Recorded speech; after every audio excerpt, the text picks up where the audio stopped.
So there you have it, folks.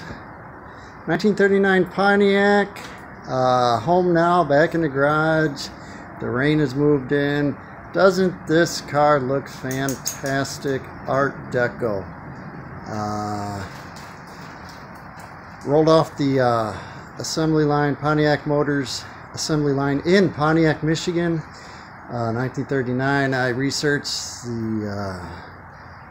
the VIN, the builder's tag, which I'll show you another time. Traced it back to a Pontiac, Michigan. That's where the Pontiac Motors was located up until a few years ago. Just absolute gorgeous design. The pinnacle 30s cars were the pinnacle of automotive design, and just the lines, it's a bygone era. They started to fill out in the 40s. The running boards eventually disappeared, and by the 50s they were heavier, lower, leaner,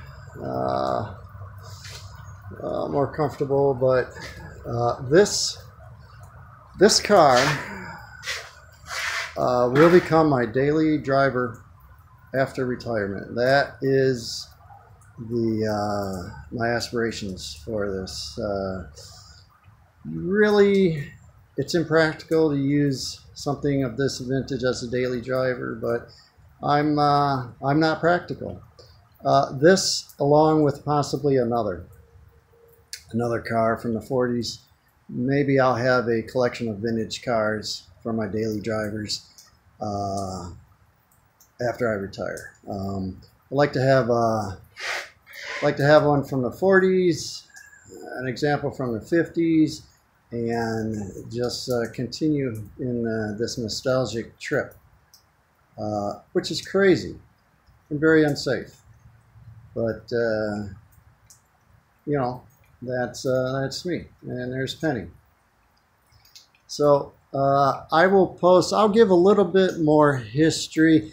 I bought this car from an owner in Woodville, Ohio, and he bought it from the previous owner from Cleveland, Ohio. This car spent most of its life in Cleveland, and there's a whole backstory we can get into another time. So until then,